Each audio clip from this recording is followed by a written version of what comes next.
बोलो जयकारा। बोल मेरे श्री गुरु महाराज की जय। श्री सतगुरुदेव भगवान की जय।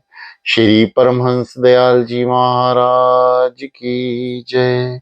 श्री नंगली निवासी भगवान की जय। श्री परमहंस दयाल जी महाराज की जय। श्री सतगुरुदेव भगवान जी के प्रेमी, श्री सदगुरुदेव भगवान श्री नगरी निवासी भगवान जी की कृपा से ही ये दास आपकी सेवा में तटस्थ है। उनकी प्रेरणा, उनके भीतर के वाक्य आगे का मार्गदर्शन कर रहे हैं। हम सुन रहे थे श्री परमहंस महाराज जी ने प्राणों की गति के विषय में अपने भक्तों को बताया कि प्राण किस तरह से गति करते हैं, क्या होता है, क्या नहीं होता। कई बार श्री परमहंस महाराज जी ने अपने सत्संग में गुरु कैसा होना चाहिए और शिष्य कैसा होना चाहिए का वर्णन संक्षिप्त रूप में किया। उसी की एक कड़ी में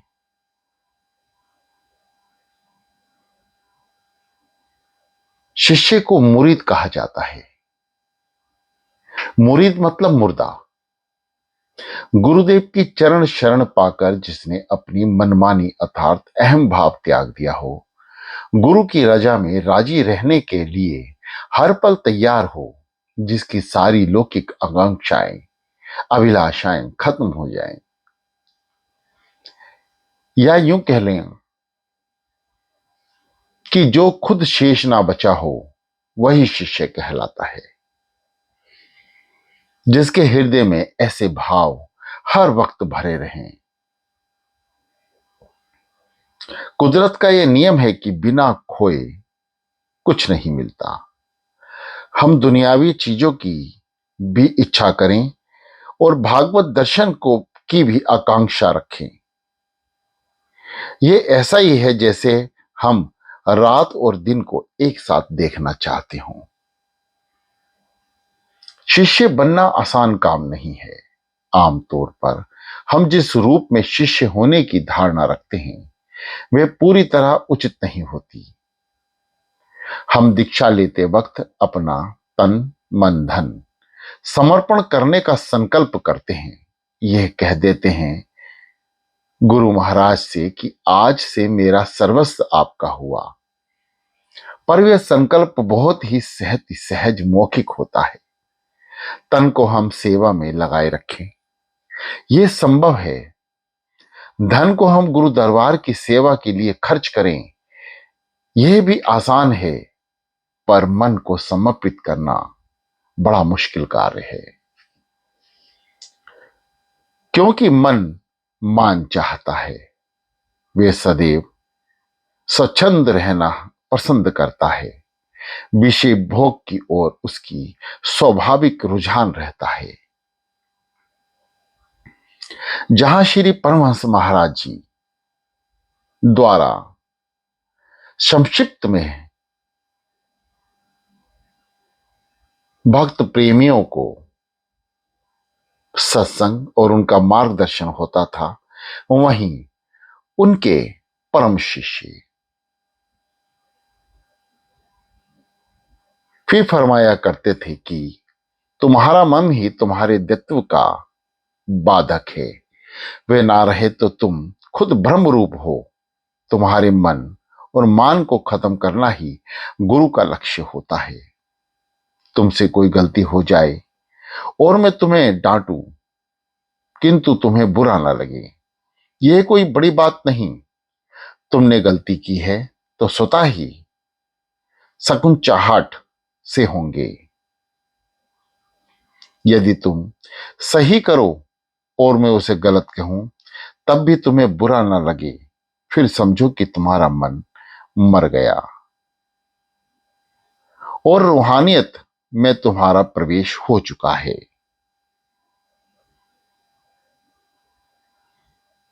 इसी तरह एक प्रसंग में श्री परमहंस महाराज जी, श्री परमहंस दयाल महाराज जी के अनन्य उपासिका, सदा उनकी निजी सेवा में रहने वाली उच्च कोटि के संत भाई योगानंद जी महाराज की जीवन में पढ़ते हैं। वह श्री परमहंस महाराज जी के परम 7 शिष्यों में से एक हैं। एक बार श्री परमहंस महाराज जी ने उन्हें सत्संग करने के लिए बाहर जाने की आज्ञा दी। वे जाने को तैयार हुई।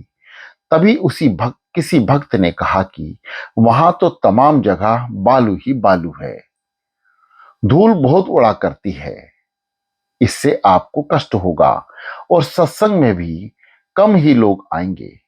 भक्त जी की बात सुनकर भाई योगानंद जी वहां नहीं गई। कुछ देर बाद श्री परमहंस महाराज जी ने उन्हें बुलाया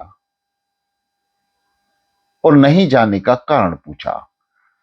तब उन्होंने भक्त जी की बात बताई तो महाराज ने तनिक नाराज होकर बोले, वहां जाकर तुम्हें विशेष रूहानी शक्ति प्राप्त होती, इसलिए मैं तुम्हें भेज रहा था। तुम नहीं गई, तुमने गुरु आज्ञा का उल्लंघन किया, अतः तुम भक्तों के जूते झाड़ा करो। उन्होंने ये सेवा सहस्त्र स्वीकार की और सबके जूते झाड़ने लगी। लोगों ने जब ये देखा तो हैरान हुए। उन्होंने रोकना चाहा पर वह न मानी। कहा कि ये गुरु महाराज की आज्ञा है। वे दिन भर खुशी खुशी सबके जूते झाड़ा करती थी। श्री महाराज जी ने उन्हें बुलाया और पूछा, तुम्हें जूता झाड़ना खराब नहीं लगता? उस समय तुम्हारे मन में कैसी भावना उठ रही थी? श्री संत योगाबाई जी बोली, महाराज जी, यह तो आपकी आज्ञा थी, चाहे जूते झाड़ना हो या और कुछ, इससे मुझे कोई मतलब नहीं। मुझे इस बात का विशेष पछतावा है कि मैंने आपकी आज्ञा का उल्लंघन किया है। फिर वही कार्य मैं दोबारा क्यों करूं? मुझे तो आपके आज्ञा पालन से मतलब है, किसी कार्य विशेष से नहीं। श्री महाराज जी ने उनकी भावना से प्रसन्न होकर उन्हें ढेर सारा आशीर्वाद दिया। यह एक छोटा सा उदाहरण है कि हमारे सन्मुख कहां तो वह सम्मानित साध्वी थी और उन्हें श्री महाराज जी ने वैसी छोटी सेवा में लगा दिया। तब भी उनके मन में कुछ खराब नहीं हुआ, ना ही कुछ विचार आए। सच्चे सेवक और शिष्य की यही पहचान है कि उसे सिर्फ गुरु की आज्ञा से सरोकार रखना चाहिए। इससे यह भी ज्ञात होता है कि दयालु श्री परमहंस महाराज जी सेवा और साधना के प्रति कितने सख्त थे। उन्हें इस मामले में शिथिलता तनिक भी पसंद नहीं थी।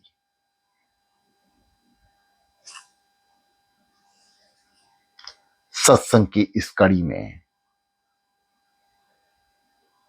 श्री परमहंस महाराज जी ने अपने परम शिष्य श्री स्वामी स्वरूपानंद जी महाराज, जो आज श्री नंगली सरकार के नाम से पुकारे जाते हैं, उन्हें आगरा में एक नीम के तले बिठा दिया। वह वहां वर्षों तक साधनारत रहे। एक दिन किसी भक्त ने उनके धूने पर कुछ चांदी के सिक्के चढ़ाए। श्री गुरु महाराज जी की अमानत समझ के वे तपोवन श्री हर हर बाबा उन सिक्कों को गुरु चरणों में अर्पित करने जयपुर चले गए। इसके पीछे उनकी ये भी भावना रही होगी कि महाराज जी के दर्शन करूंगा और लौट आऊंगा। जैसे ही श्री परमहंस महाराज जी ने इस बात की खबर लगी, वे नाराज हो गए और बोले, उसे तो तपस्या करनी थी, बिना आज्ञा के यहां क्यों चला आया? बोलो अभी इसी वक्त लौट जाए। बाबा जी ने तनिक दर्शन देने की विनती की। श्री परमहंस महाराज जी ने फरमाया कि खिड़की से ही आकर मिल लो और पैसे अंदर डाल दो। चावल का 2 दाना अपने मुंह से लगाते हुए उन्होंने प्रसाद प्रदान किया और तत्क्षण आगरा के लिए लौट गए। उनके जाने के कुछ देर बाद श्री परमहंस महाराज जी बाहर आकर अन्य भक्तों से पूछ पड़े, आगरा से जो बाबा आया था उसे तुम लोगों ने चाय पानी नहीं पिलाया? यह सुनते ही वे यूं ही लौट गए। उनका हृदय वात्सल्य के मारे द्रवित हो उठा। बोल पड़े, मेरा तो लड़का था, अभी उसका जीवन बनाना था, इसलिए उससे ऐसी सख्ती की, किंतु तुम्हारा तो भाई था, तुमने अपना फर्ज क्यों नहीं निभाया? कोई बात नहीं, तुमने उसे पानी नहीं पिलाया, ना ही किसी भोजन इत्यादि के लिए पूछा। एक समय आएगा जब घर घर लोग उसे दूध पिलाएंगे, लाखों लोगों का हृदय सम्राट बनेगा। ये विचारणीय तथ्य है कि श्री महाराज जी के भंडार में मेवे मिष्ठान की कोई कमी नहीं थी, फिर भी उन्होंने चावल के 2 दानों का प्रसाद ही क्यों दिया? इसका कारण यही था कि उनके तन मन को तपाना था। उन्हें ऐसा नहीं है कि उन्हें प्यार नहीं करते थे, खूब प्यार था भीतर से, किंतु हृदय बनाने की प्रतिक्रिया में कठोरता एक अनिवार्य शर्त होती है। बाबा कबीर ने गुरु को कुम्हार की उपमा दी। कुम्हार अपेक्षित पड़ी मिट्टी को सिर पर उठाकर घर ले आता है, उसे घास फूस में डालकर पानी से सड़ाता है, खूब कूटता पीसता है, एक एक करके उससे सारे कंकड़ों को निकाल फेंकता है। मिट्टी जब बिल्कुल नरम हो जाती है तब वे उसे चाक पर घुमाकर घड़े का आकार देता है, उस कड़ी धूप में सुखाता है, आग में तपाता है तथा पकाकर एकदम लाल कर देता है। इस प्रकार आग से निकलकर वही कलश मंदिर में स्थापित होता है, घर घर में लोगों को शीतल जल प्रदान करता है। उस पकाने तपाने और बनाने की प्रक्रिया तक घड़ा निश्चेष्ट अपने निर्माणकर्ता के हाथों में पड़ा रहता है। तब उसकी ये परिणति होती है कि उससे सबको शीतलता मिलती है। उसी प्रकार बनने और बनाने की प्रक्रिया में दोनों तरफ से रजामंदी जरूरी होती है। गुरु बनने को तैयार हो और शिष्य बनने के लिए कृत संकल्प हो, तब अनोखा चमत्कार घटित होता है। दोनों तरफ अगर आग है, गति तीव्र है, तभी कोई अगदेवी घटना घटित होती है। इधर नीम वृक्ष के तले श्री हरिहर बाबा जी खुद को तपा रहे थे, तो उधर दयालु गुरुदेव भी अधिकतर समय गुफा में ध्यानस्थ बैठे रहते थे। वे निरंतर अपने प्रिय मानस पुत्र को अपनी ध्यान शक्ति की ऊर्जा प्रदान कर रहे थे। देने वाला दाता उतना उदार था तो लेने वाला था अहनिश्चित तपस्वी। शिष्य का धर्म है कि यदि गुरु कहे कि तुम कुएं में कूद जाओ तो पहले वे कूद पड़े, तब उनकी आज्ञा का प्रयोजन पूछे। लेकिन ऐसा होता कहां है? हम अपने मन की मौत होते ही देख सकते हैं, किंतु जो गुरु द्वारा मुझे कहा जा रहा है उसके पीछे कोई खास राज निहित होता है। ऐसा मानते हुए जो गुरु आज्ञा भक्ति भाव से पूरी करता है वही सदगुरुदेव भगवान का प्यारा होता है। श्री परमहंस महाराज जी का एक वचन है, हकीकत बहुत नंगी है, उसे जाहिर तौर पर कहा नहीं जा सकता। सही मायने में हमारा अंत स्वरूप बड़ा प्रदुप है, अंतःकरण में जन्म जन्मांतर से मलिन है। श्री सद्गुरुदेव भगवान जी कहते हैं कि मैं तुम्हारे भले बुरे सभी विचारों को भली भांति जानता हूं, पर यदि तुमसे खुलकर कह दूं तो तुम सख्त चाकर यानी तुरंत भाग खड़े होगे। इसलिए तुम्हारे मन पर हथौड़ा भी चलाना होता है तो होले होले चलाता हूं, क्योंकि तुम्हारी सामर्थ्य सख्त चोट सहने की नहीं है। निष्ठा कच्ची है, वह टूट सकती है। हम बार बार गुहार लगाते हैं, दो फूल ले लो गुरुवर उजड़े हुए चमन के, कमजोर पांव के हम राही तेरे वतन के। अर्थात हम भी तुम्हारे ही वतन के राही हैं, पर विवशता यह है कि हमारे पांव कमजोर हैं, एकदम सुन्न पड़े हैं। यद्यपि मैं एक छोटा अदान और बेवकूफ सेवक हूं, परंतु इस बात का गरूर जरूर है कि मुझे अपनी शरण में लेने वाले का दामन बहुत बड़ा है। वे अवश्य ही मुझे थामेंगे तथा मुझे मेरी मंजिल से मिला देंगे।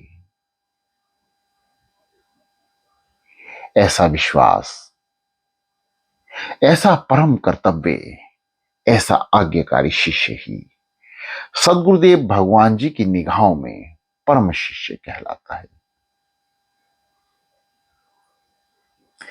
जहां श्री परमहंस महाराज जी कुछ ही शब्दों में अपनी बात रख दिया करते थे, वहीं श्री सदगुरुदेव भगवान श्री नंगली निवासी भगवान जी के बड़े बड़े सत्संगों द्वारा हजारों हजारों लाखों करोड़ों संत महापुरुषों एवं भक्तों का कल्याण सुनिश्चित हुआ। जहां परमहंस महाराज जी कुछ गिनती के भक्तों को सामने बिठाकर सत्संग्या करते थे, वहीं श्री सदगुरुदेव भगवान श्री नंगली निवासी भगवान जी के समक्ष हजारों स्त्री और पुरुष और कई सौ संत महापुरुष सत्संग सुनकर अपने जीवन को कृतार्थ किया करते थे। श्री नंगली निवासी भगवान जी श्री स्वामी स्वरूपानंद जी महाराज जी जहां दिन रात सत्संग की प्रभा चलाया करते थे,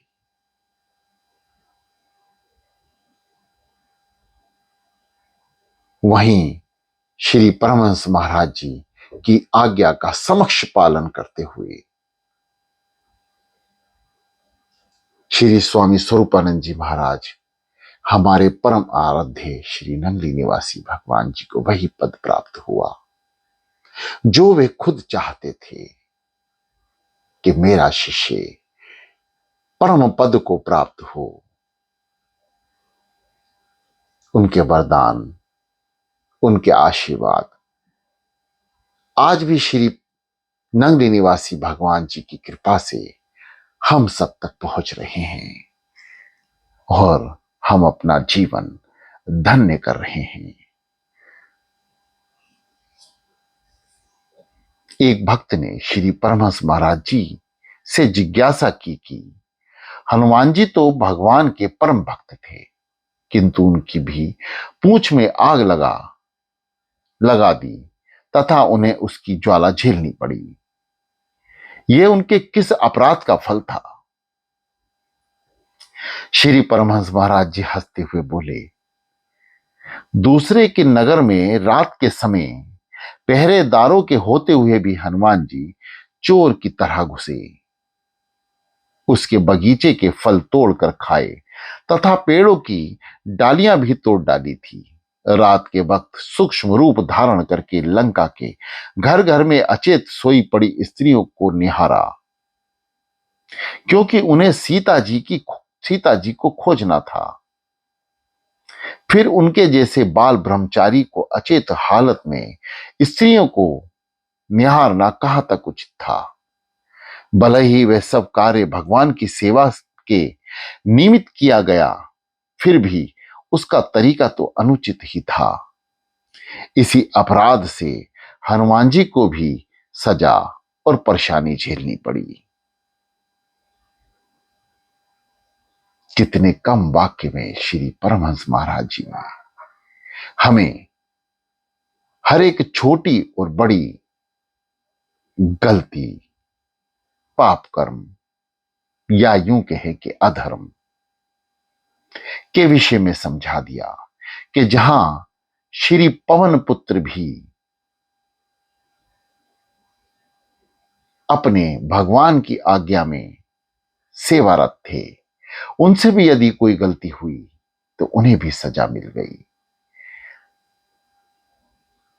तो प्रिय गुरु प्रेमियों, हम कहां ठहरते हैं, जरा विचार करें। हमारी क्या वैल्यू है, क्या औकात है।